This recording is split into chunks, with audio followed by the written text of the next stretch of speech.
चलिए विद्यार्थी, तो आप लोग इसमें जो है इससे पहले पार्ट 1 वीडियो मैथ का हम अपलोड कर दिए, ठीक है। आप लोग अगर नहीं देखे हैं तो उसको आप लोग देख लीजिएगा और प्रत्येक दिन 7 बजे आप लोग जुड़िए, ठीक है। और आज जो है ये हमारा सेकेंड वीडियो है, यानी पार्ट 2 वीडियो है। इससे पहले हम पार्ट 1 अपलोड कर दिए, ठीक है।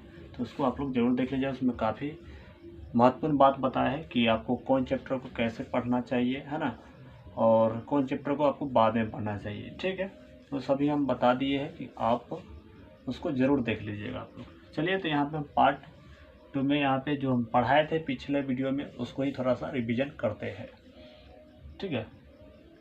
एक टॉपिक हम पढ़ा दिए थे प्राकृत संख्या के बारे में, उसी को यहाँ पे आपसे पूछते हैं। तो देखिए, प्राकृत संख्या किसे कहते हैं। आप लोग को पहले प्राकृत संख्या की परिभाषा बताइए क्या होगा। प्राकृत संख्या यानी कि परिभाषा हम आपको बताए थे कि गिनती में प्रयुक्त होने वाला संख्या को प्राकृत संख्या कहते हैं, ठीक है।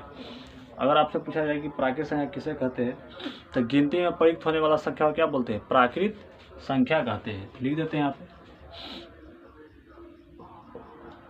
गिनती में प्रयुक्त होने वाला संख्या को, प्रयुक्त होने वाला संख्या को प्राकृत संख्या कहते हैं। प्राकृत, ठीक है, प्राकृत संख्या कहते हैं। ये हम लिख दिए, ठीक है।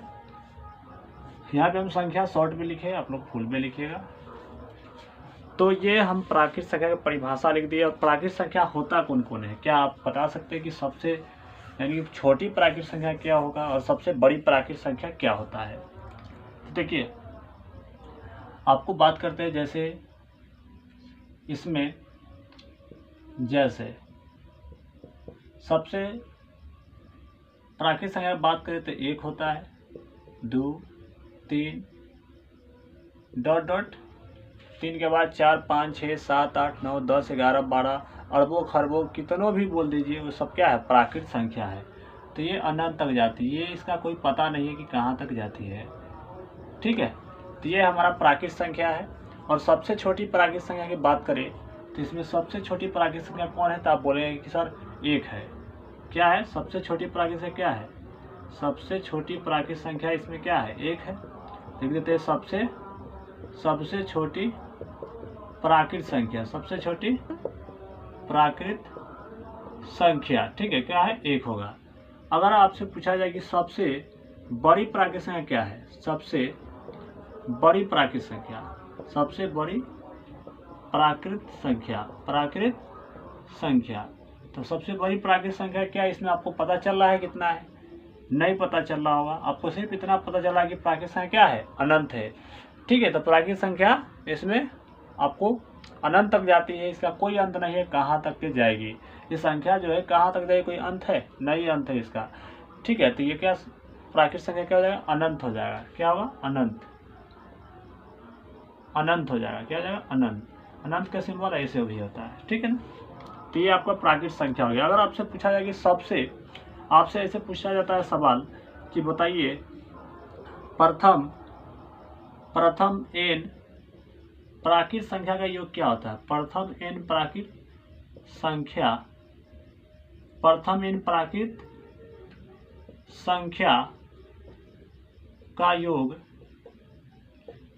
के फॉर्मूला क्या होता है, इसका फॉर्मूला होता है n × n+1/2।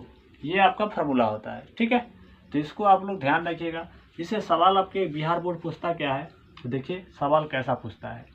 आपसे सवाल पूछेगा कि सबसे, ऐसे पूछा जाएगा सवाल कि प्रथम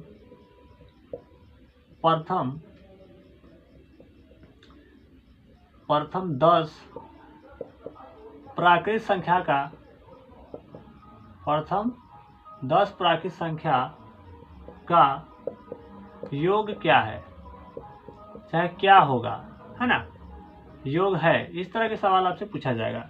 तो क्या इस सवाल को आप कैसे बनाइएगा, इस तरह बनाइएगा क्या, प्राकृतिक संख्या 10 लिख के ऐसे 1 + 2 + 3 + 4 + 5 + 6 + 7 + 8 + 9 + 10, क्या इस तरह जोड़िएगा, क्या आप लोग इस तरह जोड़िएगा। तो जोड़िए इसको पहले, 10 9 19 19 8 कितना होगा 27, है ना, 9 8 17, 27 7 कितना हो जाता है, 27 7 34, 34 6 40, 40 5 45, 45 और 4 कितना है 49, 49 में 3 जोड़िए कितना 52, 52 में 2 जोड़िए कितना हो जाएगा, 52 में 2 जोड़ने पर कितना हो जाएगा आपको बताइए, 52 2 55, 55 1 56, तो इसका उत्तर क्या आ रहा है 56 आ रहा है। क्या इसको इस तरह बनाइएगा। चलिए, तो ये 56 इसका उत्तर आ रहा है, बटा में 2 से कर दीजिए। टोटल कितना संख्या है इसमें, 10 संख्या है ना, 10 संख्या है कि 56 सीधा इसका उत्तर आ रहा है, योग बोला ना, यहाँ पे योग बोला है, तो क्या इस तरह लिखिएगा। चलिए इसको देखते हैं क्या इस तरह से ये वाला उत्तर आ रहा है कि नहीं। तो चलिए इसका फॉर्मूला होता है, फॉर्मूला देखिए यहाँ पे लिखा दिए n × n + 1, तो n के जगह पे कितना रखना है 50 रखना है, 50 रख दीजिए, और यहाँ पे भी n के जगह पे सॉरी 50 करिए 10 ना है, n के जगह पे रखना है 10। फॉर्मूला क्या होता है n × n + 1/2 होता है। ये n के जगह पे कितना लिखना है, n के जगह पे 50 करिए 10 लिखना है, 10 लिख दीजिए, इंटू लगाइए, यहाँ पे कुछ भी नहीं तो गुना माना जाता है, ठीक है। n के जगह पे कितना लिखिए 10, यहाँ पे प्लस है तो प्लस को लिखिए, 1 है तो यहाँ पे 1 के लिखिए, बटा में 2। 10 को यहाँ पे कटाइएगा, लेकिन पहले इसको सॉल्व कर लीजिए। यहाँ पे लिख देते हैं, जगह नहीं है मेरे पास, यहाँ लिख देते हैं। तो देखिए 10 है तो 10 को लिख दीजिए। यहाँ पे कुछ नहीं तो गुना है तो गुना लगाइए, और 10 एक कितना होता है 11, 11 हमें 2, तो 2 से कटा दीजिए, 2 पंचे 10, 11 पंचे 55, इसका मतलब मेरा जोड़ कहीं पे इसमें गलती था। चलिए जोड़ के देख देते फिर से, 10 9 19 19 8 कितना हो जाएगा 27 27 7 34 34 6 40 40 5 45 45 4 कितना हो जाएगा 45 4 49 49 3 52 52 2 55 1 56 फुर रहा है। तो देखिए इसमें कहीं पे गड़बड़ी है क्या, प्राकृतिक संख्या तो यही होगा। मेरा 55 आ रहा है, ठीक है, तो ये वाला 55 आपका एग्जैक्ट उत्तर सही है, ठीक है ना। तो इसमें कहीं पे गड़बड़ कर दिए क्या, इधर से जोड़ देते 2 1 3 3 3 6 6 4 10 10 5 15 15 6 21 21 और 7 कितना हो जाता है 21 7 28 28 8 36 36 और 9 45 45 10 55, जोड़ गलती था है ना, 55 आ चुका है, 55 आ चुका है, ठीक है ना। तो क्या एग्जाम में इतना जोड़िएगा, क्या एग्जाम में इतना जोड़िएगा, नहीं इतना आप जोड़िएगा तो आपको टाइम लगेगा, ठीक है। इस तरह से आप बनाइएगा, एग्जाम में बहुत आसानी से सवाल बन जाएगा, ठीक है ना। तो इस तरह आपको बनाना है। तो ये हम आपको प्रूव करके बता दिए, ये मेरा जोड़ गलती हुआ था इसके कारण 56 आ रहा था, समझ गया। हाँ चलिए, तो आप यहाँ पे बताते हैं एक सवाल और हम आपसे पूछते हैं, मेरा दिमाग में चल रहा है वो सवाल पूछते हैं, इसको हटा दिए। अब देखिए इसमें एक सवाल और हम आपसे पूछते हैं, इसमें क्या है, अगर हम आपसे पूछे क्या यहाँ पे 2.5 क्या प्राकृतिक संख्या है, क्या ये सवाल आपको दिमाग में है या नहीं। इस तरह के क्या 2.5 क्या प्राकृतिक संख्या है, अगर है तो बताइए, यस या नो में कमेंट जरूर बताइएगा। अगर हम आपसे पूछे कि 6/2 क्या प्राकृतिक संख्या है, तो देखिए दशमलव में संख्या जो है ये प्राकृतिक संख्या नहीं है, ठीक है। दशमलव में जो दिया है यहाँ पे प्राकृतिक संख्या नहीं है। 2 से कटाइए, 2 से कटाइए तो 3 आएगा, तो यहाँ पे देखिए 3 क्या प्राकृतिक संख्या है, तो हाँ बिल्कुल है, क्योंकि इसी में कहता 3 आ रहा है, तो क्या है प्राकृतिक संख्या है, ठीक है। तो इस तरह के भी सवाल आपसे पूछा जाए तो आपको आसानी से बना दे जाएगा। प्राकृतिक संख्या नहीं हो सकता है दशमलव वाला, दशमलव की संख्या नहीं होगा। प्राकृतिक संख्या में क्या दशमलव वाला आता है, नहीं आता है। प्राकृतिक संख्या मतलब वो पूरी के पूरी संख्या होगा, यानी सौसा संख्या दशमलव की नहीं होगा, ठीक है। तो इस तरह की बात आपको याद रखना है। चलिए तो अगला सवाल पे हम आ जाते हैं अब, ठीक है। आपके एक सवाल हम आपको इस पर दे देते हैं, जो बनाइएगा आपका होमवर्क रहेगा, ठीक है। ये लिख लीजिए, प्रथम, चाहे लास्ट में आपको होमवर्क देंगे, ठीक है। चलिए कोई बात नहीं, इसको हटाते हैं। अब आते हैं पूर्ण संख्या के बारे में पढ़, है ना। प्राकृतिक संख्या को पढ़ लिए, अब इसको हटा देते हैं, पूर्ण संख्या के बारे में पढ़ते हैं। देखिए पूर्ण संख्या, और आपको प्रत्येक दिन वीडियो मिलेगा। देखिए एक बात और हम बता देते हैं आपको, जो है ना, पहले हम आपको मैथ पूरा कंप्लीट करा देंगे, ठीक है। एकदम पूरा एग्जाम से पहले मैथ की कंप्लीट पूरा सिलेबस करा देंगे, है ना। मैथ को पूरा कंप्लीट कर देंगे, ठीक है। मैथ पहले क्या करेंगे, कंप्लीट करेंगे, उसके बाद फिर हम आपको कंप्लीट में इसको कर देंगे, किसको बोलते हैं, SST को करेंगे पहले, ठीक है। दूसरा में हम करेंगे SST को पूरा कंप्लीट करेंगे, ठीक है। इसको कंप्लीट करने के बाद फिर हम आपको साइंस के उठाएंगे। साइंस कंप्लीट करने के बाद आपको हिंदी, ग्रामर, सभी सब्जेक्ट हम आपको पूरा पढ़ा देंगे, ठीक है। तो आप लोग बिल्कुल बेहिचक इस चैनल से सब्सक्राइब करके जुड़ जाइए अगर आप आगामी 2026 में एग्जाम देने वाले हैं तो, ठीक है। आप अपना रिजल्ट बेहतर लाना चाहते हैं तो चलिए, तो हम प्राकृत संख्या के बारे में आपको पढ़ा दिए। पढ़ते हैं प्राकृत यानी पूर्ण संख्या के बारे में पढ़ते हैं। पूर्ण संख्या, कौन संख्या? पूर्ण संख्या के बारे में पढ़ते हैं, ठीक है। हम यहाँ पे शॉर्ट में लिखेंगे, आप लोग पूरा फुल लिखिएगा। अब बताइए पूर्ण संख्या किसे कहते हैं? पूर्ण संख्या किसे बोलते हैं बताइए आप लोग। देखिए, पूर्ण संख्या उसे कहिएगा, वैसी संख्या, क्या ऐसे बोलिए, वैसी नहीं लगे, प्राकृत संख्या के समूच में, चाहे ऐसे बोलिए प्राकृत संख्या परिवार में, चाहे बोले प्राकृत संख्या के समूच में शून्य को शामिल करने पर पूर्ण संख्या का समूच बनता है, ठीक है। तो इस तरह देखिए, कहने का मतलब यह है कि प्राकृत संख्या आप लोग देखे हैं कि नहीं? 1 देखे हैं, 2 देखे हैं, 3 देखे हैं, इस तरह के आप 4 देखे हैं, 5 देखे हैं, 6 देखे हैं, 7 देखे हैं, डॉट डॉट इस तरह कहाँ तक जाएगा पता नहीं, है ना, अनंत तक जाती है। इसमें सिर्फ क्या करना है, आगे शून्य को शामिल करना है। शून्य के सीधे शामिल कर लीजिएगा, यानी 0 को शामिल कर लेते हैं तो ये बन जाता है पूर्ण संख्या। कौन संख्या बनता है? पूर्ण संख्या। तो इसी से परिभाषा निकल के आया कि प्राकृत संख्या के समूच में 0 के यानी शून्य को शामिल करने पर पूर्ण संख्या का समूच बनता है। तो यहाँ पर लिख देते हैं प्राकृत संख्या के समूच में, थोड़ा सा कम दिख रहा होगा, ठीक है, लेकिन हम साउंड बोल रहे हैं उसको लिखिएगा। प्राकृत संख्या के समूच में शून्य को शामिल करने पर, ठीक है, शून्य मतलब 0 को शामिल करने पर, शामिल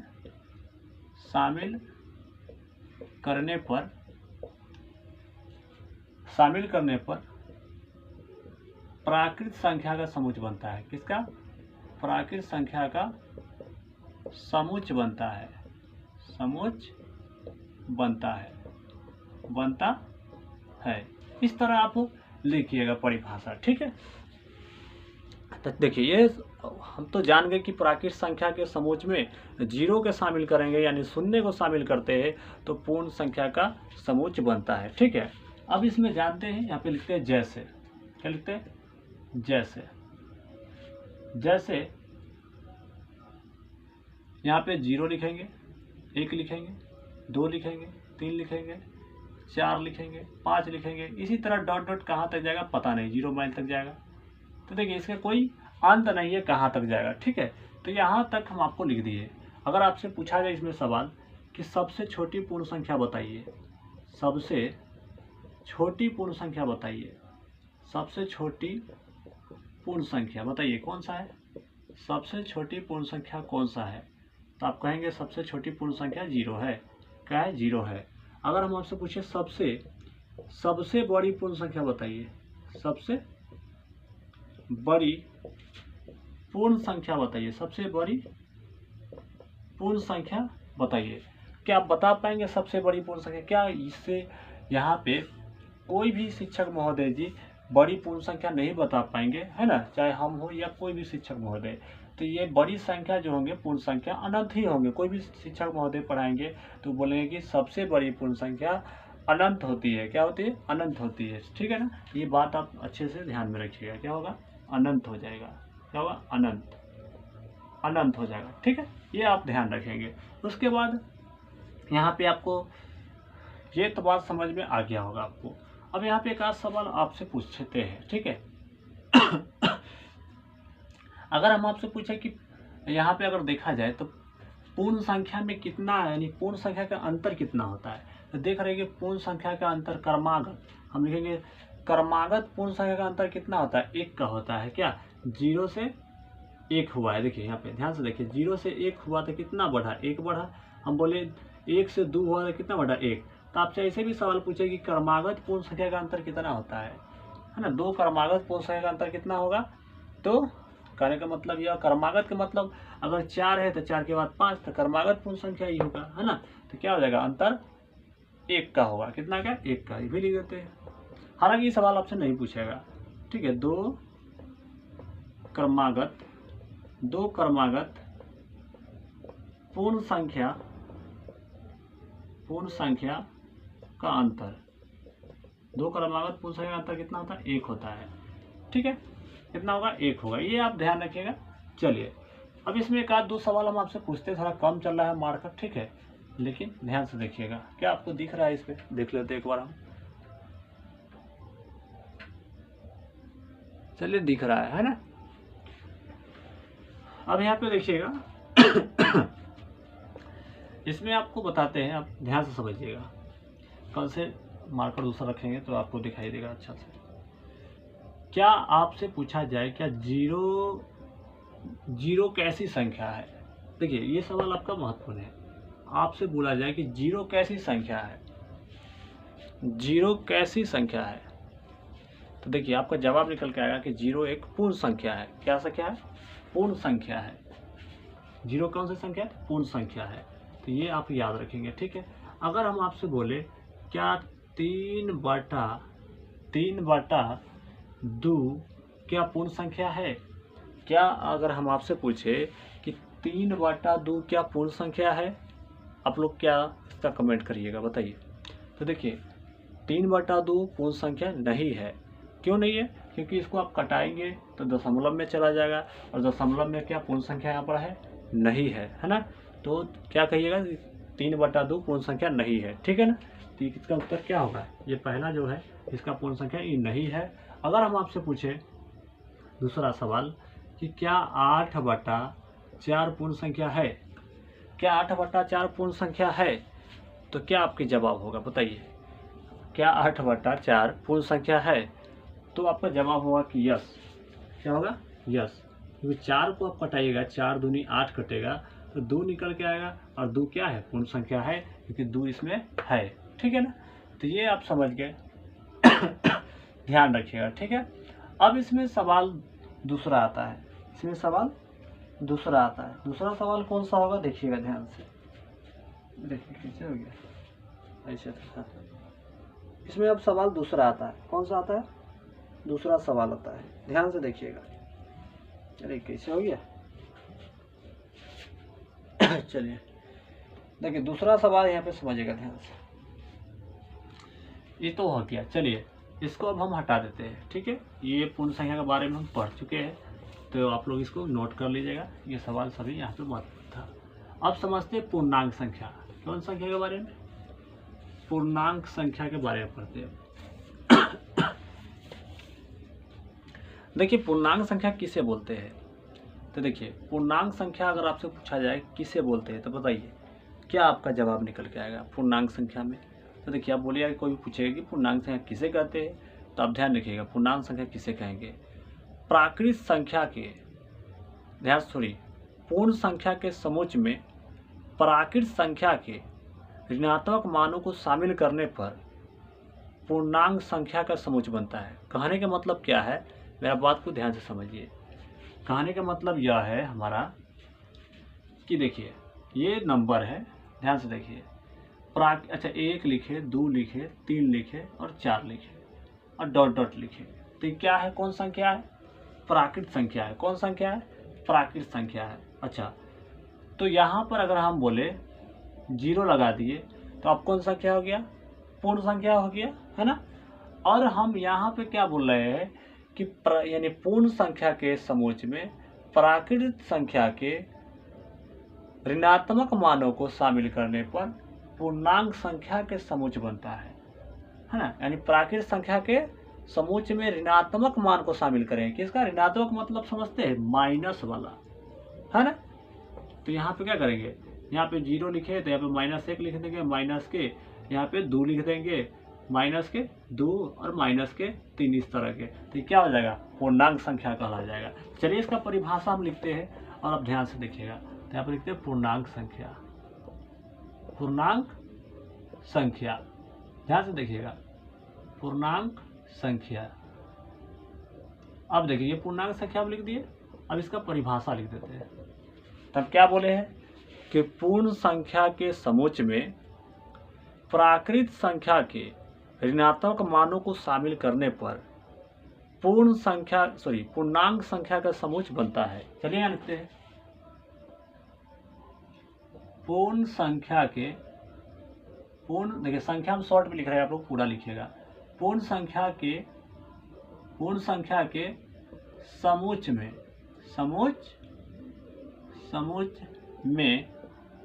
पूर्ण संख्या के समुच्च में प्राकृत संख्या के, ध्यान देखिए, प्राकृत संख्या के ऋणात्मक मानों को,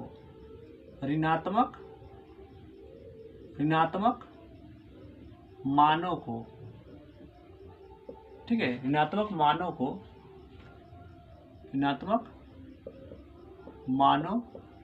को शामिल करने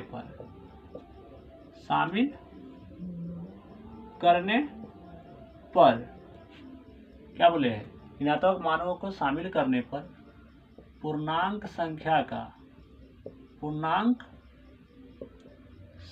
का समुच्च बनता है।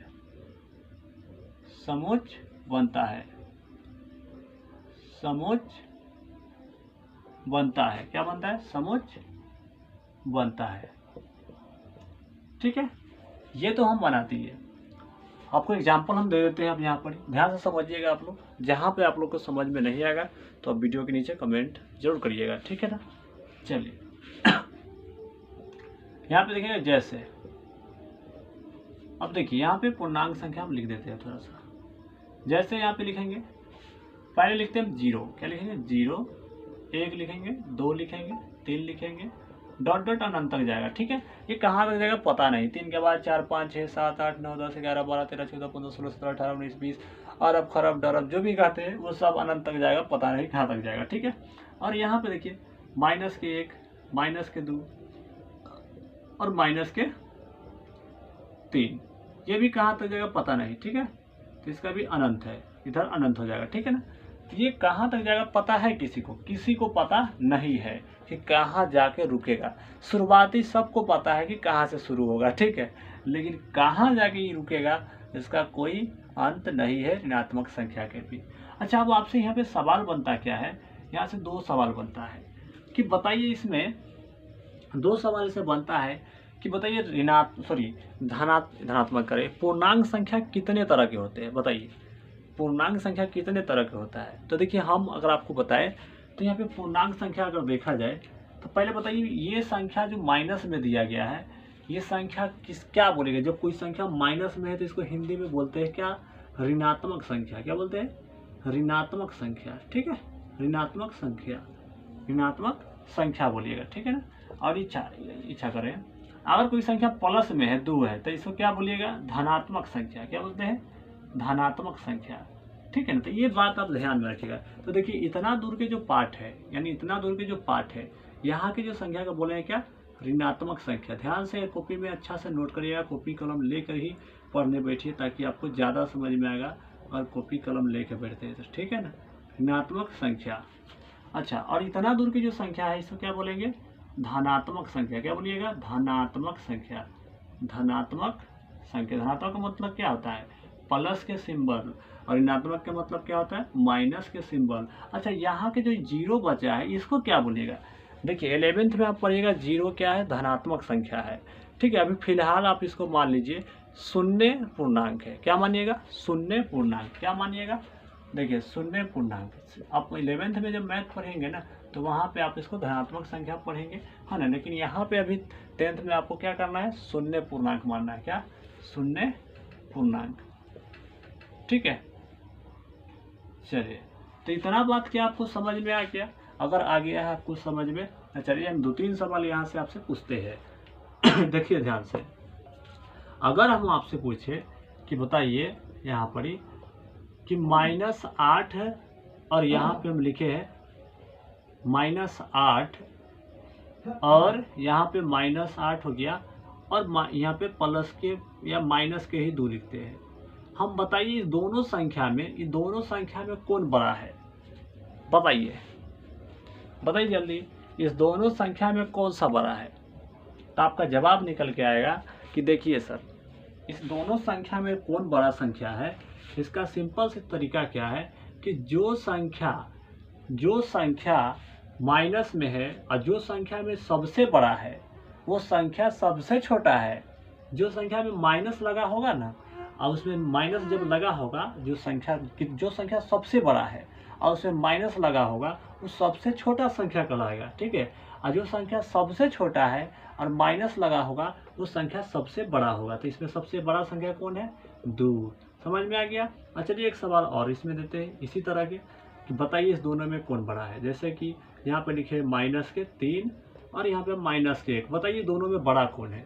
तो आप कहेंगे, देखिए बहुत विद्यार्थी क्या करते हैं, अच्छा ये वाला बड़का है तो यही उत्तर हो जाएगा। नहीं, ये ऐसे नहीं उत्तर देना है। देखिए इसके पास 3 रुपया कर्जा है और इसके पास -1 रुपया कर्जा है, इसका -3 रुपया कर्जा है। तो बताइए दोनों में कर्जा किसके पास कम है? तो -1 रुपया वाला के पास कर्जा कम है, तो इसका उत्तर क्या होगा? -1 हो जाएगा उत्तर राइट, क्योंकि ये सबसे बड़ा है, ये छोटा होगा। ठीक है ना? अच्छा एक सवाल और हम आपसे पूछते हैं, बताइए इस दोनों में बड़ा कौन है? जैसे कि यहाँ पे -के हमारे पास 5 है और यहाँ पे 0 है। बताइए ये दोनों में बड़ा कौन संख्या है? तो बहुत विद्यार्थी क्या बोलते हैं कि 0 मतलब कि सबसे छोटा है, ये बड़ा है। नहीं, आपको बताना है, ध्यान से देखिए, इसके पास जो माइनस लगा है ना, तो ये सबसे ज़्यादा कर्जा में, यानी -5 रुपया कर्जा है। इसके पास 0 रुपया कर्जा है। जिसके पास किसी प्रकार के कोई कर्जे नहीं है तो वो तो सबसे अच्छा ना होगा। तो इसमें सबसे बड़ा कौन है? तो यहाँ पे 0 होगा। ठीक है, ये बात आप ध्यान रखिएगा। ठीक है ना? अच्छा एक सवाल और पूछ लेते हैं इस पर। अगर हम आपसे पूछे कि -7 है और हमारे पास +5 है, बताइए दोनों में बड़ा संख्या कौन है? जल्दी से बताइए इस दोनों में बड़ा संख्या कौन है? तो देखिए इसके पास आपको -7 रुपया कर्जा है और इसके पास +5 रुपया अपना है। तो बताइए किसी के पास -7 रुपया कर्जा है और किसी के पास +5 रुपया अपना है, तो कौन अच्छा व्यक्ति है? तो ये व्यक्ति अच्छा है, तो ये वाला बड़ा होगा। ठीक है, समझ गए ना? ये बात आप ध्यान में रखेंगे। ठीक है, ये बात आप लोग ध्यान रखिएगा। मेरा माइक के तार जो है ना इधर उधर भाग रहा है। ठीक है, टेंशन नहीं लीजिए। तो यहाँ पर ये हो गया। ठीक है, तो इसको ध्यान में आपको रखना है। चलिए इसमें एक सवाल और हम बताते हैं, यानी पूछते हैं कि इसमें ये सवाल पूछते हैं ध्यान से देखिएगा इसी पर, क्योंकि इसी क्वेश्चन पर आधारित सवाल है। एक सवाल और पूछते हैं, हम आपसे पूछे कि -7 है और +8 है, बताइए इसका उत्तर क्या होगा? जल्दी से बताइए। आप कहेंगे 8 में से 7 घटाएंगे तो यहाँ पर क्या हो जाएगा? 1 बचेगा। क्या बचेगा? 1 बचेगा, क्योंकि सबसे बड़ा ये संख्या है। तो 8 में जो संख्या बड़ा होती है उसी में से घटाइएगा, लेकिन इनमें सिंबल जो होगा वो सिंबल लगाइए। देखिए 8 में से 7 घटाइए, यानी +8 में से 7 घटाइएगा। याद रखिए कि जब भी संख्या घटेगा वो प्लस में से ही घटेगा। ठीक है ना? तो चाहे कितना छोटा संख्या, कितना बड़ा संख्या घटे, लेकिन प्लस की जो संख्या है उसी में से घटेगा। यहाँ पे 8 में से 7 घटेगा तो 1 होगा, और इसका सिंबल प्लस के, तो उसका उत्तर क्या हो जाएगा? 1 हो जाएगा। प्लस यहाँ पे लिखा नहीं जाता है, यहाँ पे माना जाता है कि यहाँ पे प्लस होता है। ठीक है ना? ध्यान रखेंगे। एक सवाल और हम आपसे पूछते हैं कि माइनस के हमारे पास 6 रुपया है और प्लस के 2 रुपया है, बताइए इसका उत्तर क्या होगा? तो देखिए 2 में से आप 6 घटाएंगे तो 4 बचेगा। कितना? यानी आप ऐसे भी बोल सकते हैं 6 में से, ऐसा संख्या का तब बोल सकते हैं कि 6 में से, यानी 2 संख्या का तब घटा सकते हैं ऐसे। नहीं तो इसमें घटाना कैसे है? प्लस के 2 में से 6 घटाएंगे तो 4 बचेगा, और लेकिन सिंबल किसका रहेगा? माइनस का रहेगा, क्योंकि इसमें सबसे बड़ा संख्या कौन है? ये दोनों में 6 है और इसका सिंबल क्या चीज़ के है? तो माइनस के। तो देखिए जो संख्या बड़ा होता है, जो उसका सिंबल होता है, वही सिंबल यहाँ पे घट के लिखता है। ठीक है, क्योंकि यानी कि छोटा संख्या है, इसका प्लस के है, तो इसका सिंबल ये नहीं लगेगा क्योंकि छोटा है। समझ गए? ये बात ध्यान रखेंगे। तो ये एक सवाल और हम आपको पूछते हैं, बताइए यहाँ पे 0 - 6 घटाएंगे कितना बचेगा? तो इसका उत्तर क्या हो जाएगा? -6 हो जाएगा। ठीक है, तो ये भी बात आप ध्यान रखिएगा। ये सवाल काफ़ी महत्वपूर्ण था, इसका जोर आपको आगे आएगा। ठीक है, तो चलिए, तो ये बात आप समझ गए है ना? चलिए अब ये इसको मिटा देते हैं। तो इसके बारे में हम आप लोग को समझा दिए।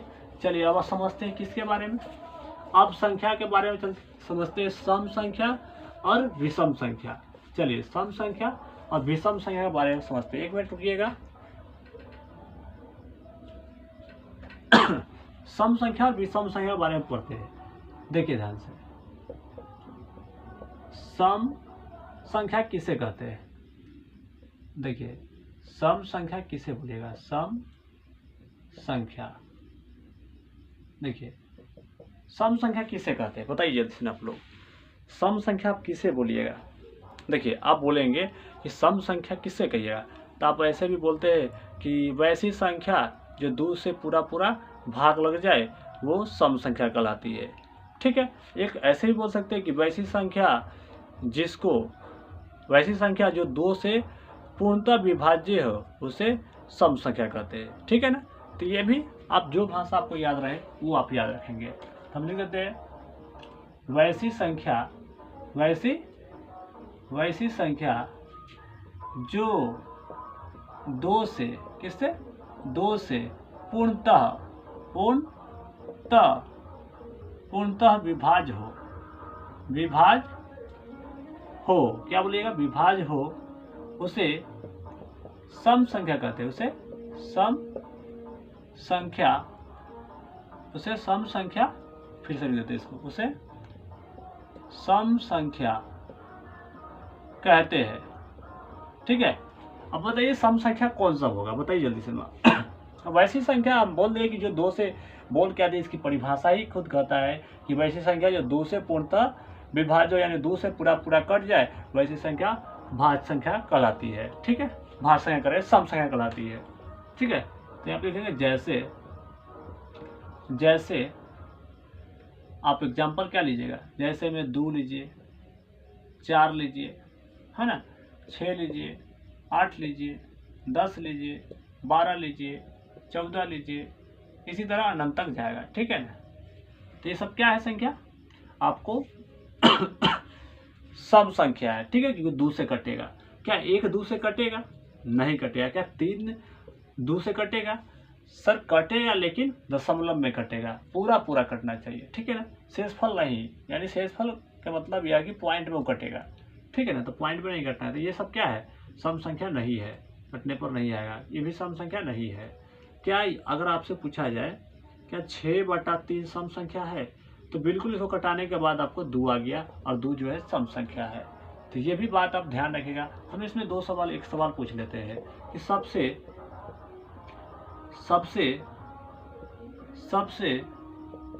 छोटी सम संख्या बताइए। सबसे छोटी सम संख्या बताइए जल्दी से। सबसे छोटी सम संख्या कौन सा है? तो अपने 2 है। सबसे बड़ी सम संख्या कौन है, जल्दी बताइए। सबसे बड़ी सम संख्या कौन सा है, जल्दी से बताइए आप लोग। तो अनंत है। क्या है? अनंत। कौन है? तो अनंत है। ठीक है, तो ये बात आप ध्यान रखेंगे। और इसमें एक सवाल और पूछता है कि 2 क्रमागत सम संख्या का HCF क्या होगा। ठीक है, बिहार बोर्ड पूछता है आपसे। तो देखिए ये भी सवाल ध्यान रखिएगा।